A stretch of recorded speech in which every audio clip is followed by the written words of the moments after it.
வணக்கம் sir. Rajan Babu sir, இந்த மன்ரேகா திட்டத்திற்காக நீங்களாம் பணியாற்றி இருக்கிறீங்க பல பகுதிகளில். சார், இப்படி ஒரு போராட்டத்தை இந்த ஒரு பர்டிகுலர் திட்டத்துக்காக நீங்க விடுவிக்கணும் அப்படின்னு சொல்லி இந்த தேசிய ஊரக வேலை உறுதியளிப்பு திட்டத்துக்காகலாம் இதுவரை திமுக போராடினது கிடையாது. இந்த முறை பார்லிமெண்ட்லாம் இந்த கொஸ்டின் எல்லாம் ரைஸ் பண்ண பிறகு அதோட ஜெனரல் செக்ரட்டரி அனௌன்ஸ்மெண்ட் கொடுத்து ஒரு போராட்டத்தையும் நடத்தி இருக்கிறார்கள். சார், இவ்வளவு சிரமப்பட்டு தான் இந்த நிதியை வாங்க வேண்டிய சூழல்ல இந்த திட்டமே நாடு முழுசும் அப்படிதான் செயல்பட்டு இருக்கா, இல்ல திமுக இதை வைத்து அரசியல் செய்கிறதா? ஒரு நல்ல ஒரு மிகப்பெரிய அற்புதமான ஒரு கேள்வி இது. நீங்க இந்த திட்டத்தை, இது திட்டம் அல்ல, முதல்ல இது ஒரு சட்டம். ஓகே. தேசிய ஊரக வேலை உறுதி அளிப்பு சட்டம். ஓகே. டாக்டர் மன்மோகன் சிங் அவர்கள் கொண்டு வருகின்ற பொழுது முதலில் திட்டமாகத்தான் கொண்டு வருவார். ஆனால் அவருடைய தொலைநோக்கு சிந்தனையில் இனிமேல் நம்மை விட்டு யாராவது வருகின்ற பொழுது இதை மாற்றிவிடக் கூடாது என்பதற்காக இது சட்டமாக ஏற்றப்பட்டது. ஆனால் எப்பொழுது என்டிஏ அரசாங்கம் துவங்க ஆரம்பித்ததோ 14-15 அதிலிருந்து பார்த்தீர்கள் சொன்னால் அவர்களுக்கு இந்த 100 நாள் வேலை திட்டத்தின் மீது ஒரு கண்ணாகவே இருக்கிறது. நீங்கள் கொஞ்சம் கொஞ்சமாக உயர வேண்டிய இந்த திட்டத்தினுடைய ஒதுக்கீடு கொஞ்சம் கொஞ்சமாக குறைந்து கொண்டிருக்கிறது. 2019-20 1,11,000 கோடி இருந்தது. இப்பொழுது பார்த்தீர்கள் 86,000 கோடியாக குறைந்திருக்கிறது. ஆனால் இந்த திட்டத்தை முழுமையாக பயன்படுத்துகின்ற மாநிலங்கள் என்று நீங்கள் பார்த்தீர்கள் என்று சொன்னால், எவையெல்லாம் பாரதிய ஜனதா கட்சி ஆளாத மாநிலங்களாக இருக்கின்றதோ அந்த மாநிலங்கள் தான் அதிகமாக இந்த திட்டத்தை பயன்படுத்துகின்றன. ஆனா உண்மையாக இந்த திட்டத்தை பயன்படுத்துவதனுடைய நோக்கம் என்ன? வறுமையில் இருக்கின்ற ஏழை மக்களை வறுமை பிடியிலிருந்து விடுவிப்பதற்காக, அவருடைய வருவாயை உயர்த்துவதற்காக, வறுமையை போக்குவதற்காக, கிராமப்புறங்களில் இருக்கின்ற கட்டமைப்புகளை இன்னும் மேம்படுத்துவதற்காக, கிராமப்புற பொருளாதாரத்தினுடைய சுழற்சி அதிகமாக இருக்க வேண்டும் என்பதற்காக கொண்டு வரப்பட்ட இந்த திட்டமும் சட்டமும் இப்பொழுது கொஞ்சம் கொஞ்சமாக நலிவடைந்து கொண்டிருக்கிறது. இதை சரியான நேரத்தில் மாண்புமிகு தமிழக முதலமைச்சர் அவர்கள் எடுத்திருக்கிறார்கள். எப்படி என்று சொன்னால், அவருடைய இலக்கியங்களை பாருங்கள். 1921-22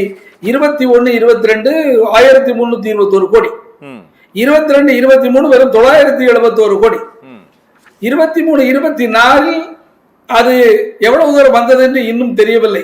24-25 இன்னும் யாருக்கும் விடுவிக்கப்படவில்லை. இப்ப இதுல அதிகமான அந்த ஸ்டேக் ஹோல்டர் பங்குதாரர் யார் என்று சொன்னால் தமிழ்நாடு. ஏனால் தமிழ்நாட்டில் 85% பெண்கள் உழைக்கிறார்கள்.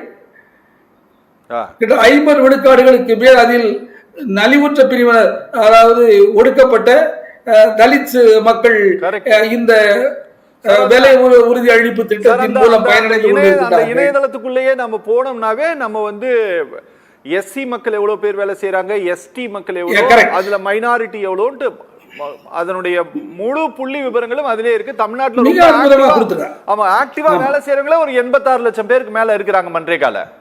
ஆமா ஆமா ஆமா. சோ இப்படி வேலை செஞ்சுக்கிட்டு இருக்கிறத இப்ப இவங்க என்ன கொண்டு வர்றாங்க அப்படின்னா, ஏற்கனவே அங்க நம்முடைய தமிழகத்தை பொறுத்தவரை, தமிழ்நாட்டை பொறுத்தவரைக்கும் பாத்தீங்கன்னா அதிகமான அளவு மக்கள் பாரதிய ஜனதாவிற்கு பெரிய வாய்ப்பளிக்கவில்லை.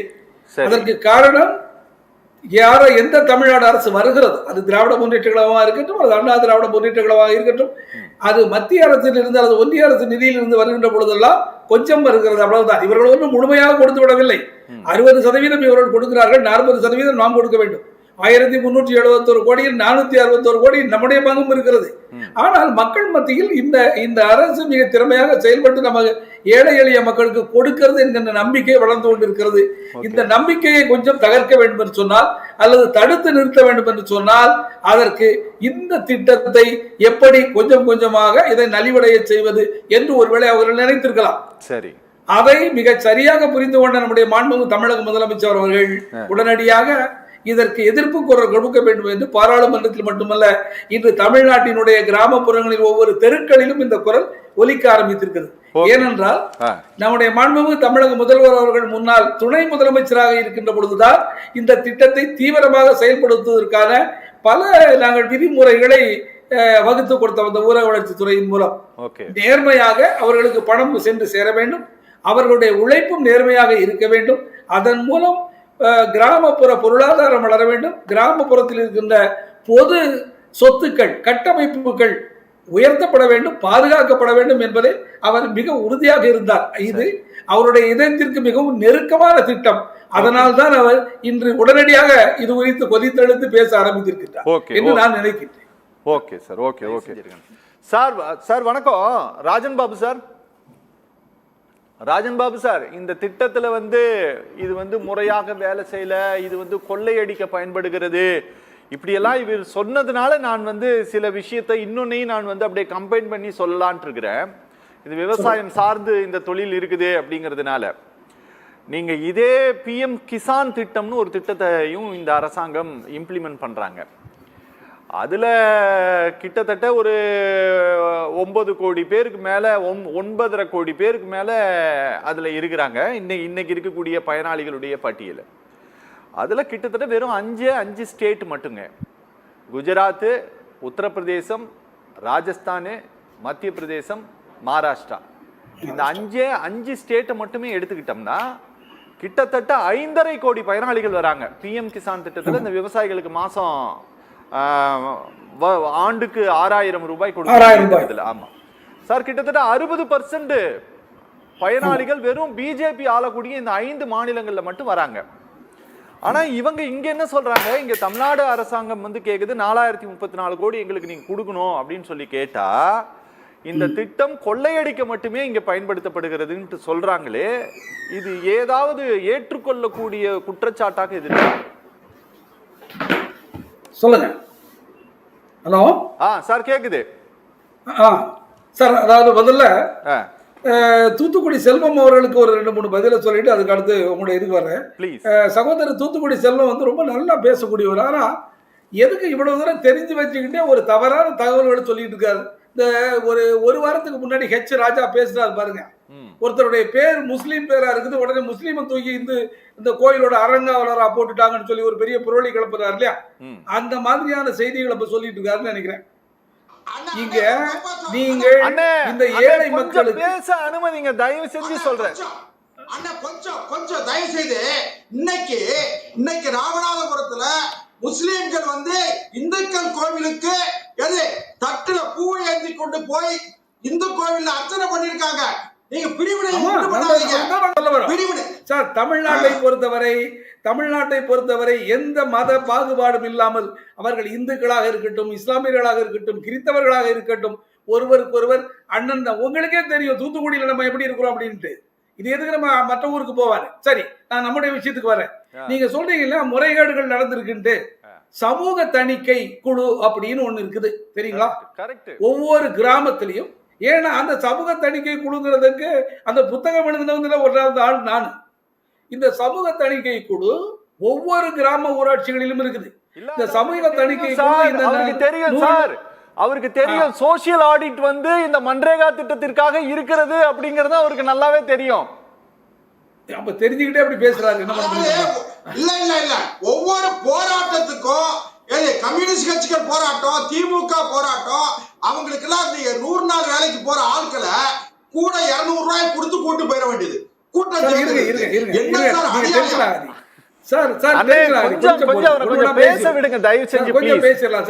இந்த சமூக தணிக்கை குழு ஏற்படுத்துகின்ற குழு அறிக்கை ஆண்டு முழுவதும் 4 முறை நடைபெறுகின்ற கிராம சபை கூட்டத்தில் வைக்கப்பட வேண்டும்.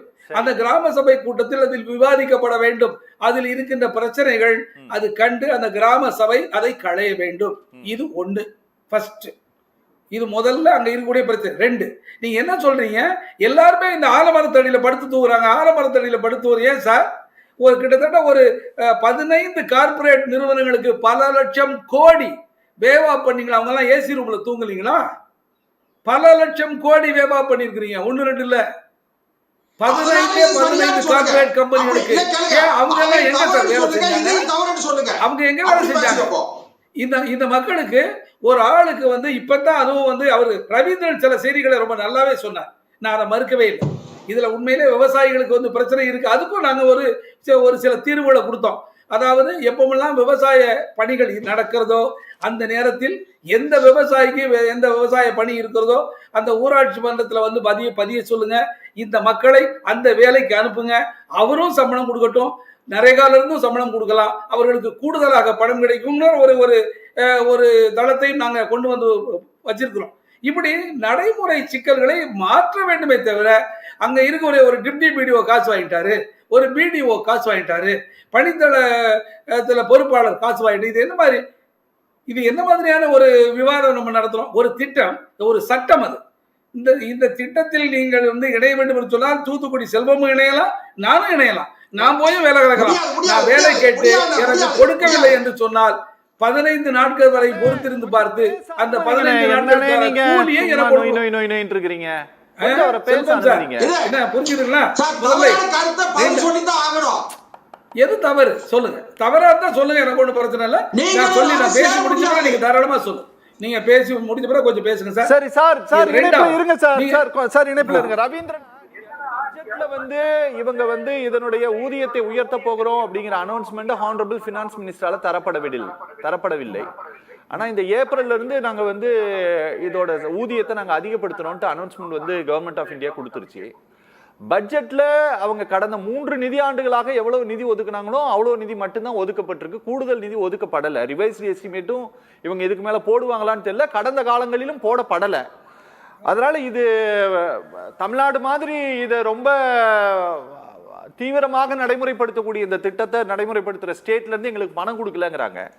இது எப்படி சார் இது சரி வரும்? இது நாம இல்ல நீங்க சொல்ல மாதிரி பாத்தீங்கன்னா நாம மட்டும் கேட்கல. வெஸ்ட் பெங்கால் அன்னைக்கு பார்லிமெண்ட்ல வெஸ்ட் பெங்காலோட எம்பி ஒரு கேள்வி கேட்கிறாங்க, எங்களுக்கு பணம் கொடுக்கலையப்பா, கிட்டத்தட்ட வந்து ஒரு ஆண்டு சுத்தமா நீங்க எங்களுடைய பணத்தை முடக்கி வச்சிருக்கீங்கன்னு கேட்கிறப்ப அங்க இருந்து என்ன பதில் வருது?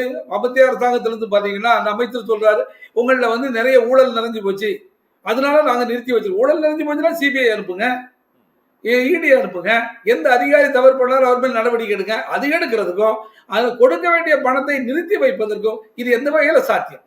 ரெண்டாவது, ரவீந்திரன் சார் சொன்னாரு சிஏஜி அறிக்கையில இந்த கால்நடை மாட்டுக்கொட்டாய் அமைப்பது என்பது ஒரு கிராமத்து ஊராட்சியில் நடக்கின்ற மொத்த அந்த 100 நாள் வேலை திட்டத்தில் வெறும் 10 விழுக்காடுகள் மட்டுமே. மீறி 90 விழுக்காடுகளும் பொது சொத்துக்கள் வந்து மேம்படுத்தப்பட வேண்டும், பொது சொத்துக்கள் பாதுகாக்கப்பட வேண்டும், ஏழை மக்களுக்கு ஏதாவது ஒரு அவருடைய வருவாயை பெருக்குவதற்கும் வாழ்க்கையை வறுமையிலிருந்து நீக்குவதற்கும் அவர்கள் ஏதாவது ஒரு உழைப்புக்கு கொடுக்க வேண்டும் என்பதற்காக கொண்டு வரப்பட்டதுதான் இந்த சட்டம். அதுல இந்த 10 விழுக்காடு இல்லைன்னு நான் சொல்லல, அதையும் களைவதற்கு எப்படின்னு நம்முடைய அரசாங்கம் நினைக்கும் என்று நினைக்கின்றேன்.